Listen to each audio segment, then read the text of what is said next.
And if you're not using it, why not? Okay, yeah, let's get into this iOS 15.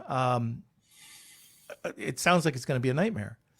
It's definitely going to be a game changer. I mean, the good thing about marketing and being an entrepreneur and all that kind of stuff is that we've always got a chance to raise our game and make things better. And this is certainly a really good opportunity to do that. But it is going to be challenging because we have come to rely possibly too much on open rates. And I've seen a few comments come in where people have quite rightly said that there is a lot of discussion out there at the moment saying that you can't hang your hat on open rates. And let's first describe how we can measure whether an email has been opened. The only way we can do it is, let's take MailChimp as an example again. They will put a tiny invisible 1 pixel image in every single email that gets sent out.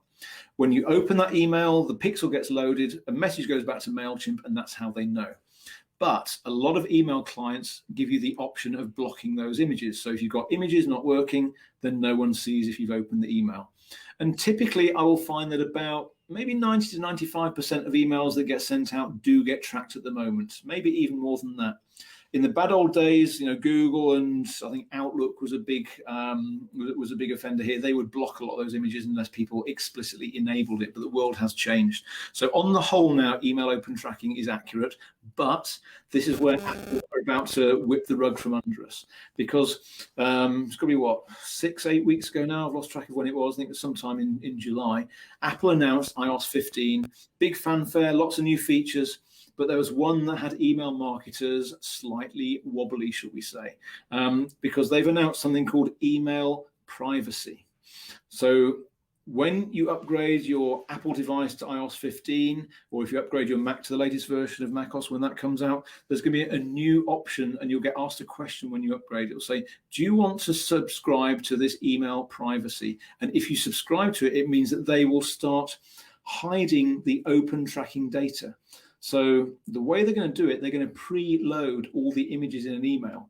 So it's going to appear that it's been opened, even if someone hasn't opened it. So suddenly the people using Apple Mail to track your emails, to read your emails, it's going to look like 100% of your Apple people are opening your emails. So suddenly all this engagement management that I've just talked about is going to become very difficult to do, because if someone's using an Apple device, it's going to look like they've read your email, even though they haven't.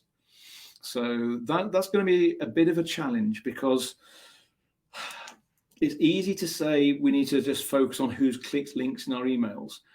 But let's talk about those 40 to 50% open rates. You're still only going to see a 1 or 2% click rate. And that's the challenge. Not everybody is going to click a link in your email, even though they've read it. So we've got to start working out how we can keep on top of that. And this is why I'm recommending that people do all this kind of purging of their unengaged contacts now, before it's too late, before we lose all this data, because the world is going to change, and we're going to have to find new ways of keeping tabs on who wants to hear from us. We can't just assume that people are reading our emails and use that data anymore. Now, the good news is it only affects Apple people right now, but it's not an Apple email address. And here's the challenge. You can't tell what email client someone is using. It's like, if I send an email to you, Norm, I don't know if you're reading it on a laptop or a phone or whatever. There are ways of tracking it, but most people don't see it. But it doesn't matter whether it's a Hotmail address or Gmail, any of those addresses could be being read through Apple email, because you can add any email address you want onto your iPhone, and then you can read it using the Apple Mail client. And in the test that I've done, then anywhere between 30 and 50% of a typical email list appears to be using Apple Mail right now. So it means that in the worst case scenario, as much as half of your email list, you're suddenly not going to see who's opening from you anymore. So we've got a big challenge on our hands.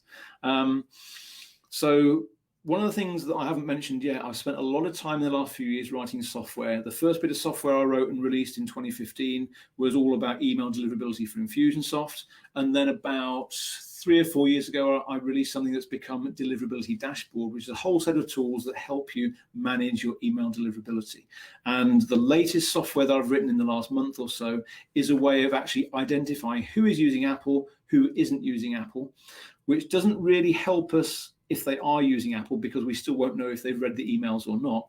But if someone's using, say, Gmail to read their emails, then we will know that we can still trust the open data for those people. So even if we're losing half of our ability to manage our engagement, we can still stay on track with the other half, hopefully.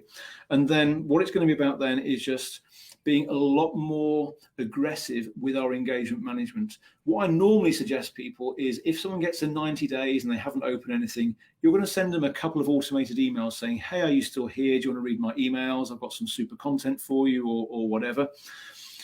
If we don't know whether they're opening or not, we're going to have to change that. And maybe after 30 days, we'll send people an email instead saying, hey, just want to make sure you want to stay on my list. Click here to confirm you want to stay on my list. If not, I'm going to unsubscribe you. So I think it's going to have to become a lot more kind of draconian. Because this is about quality, it's not about quantity.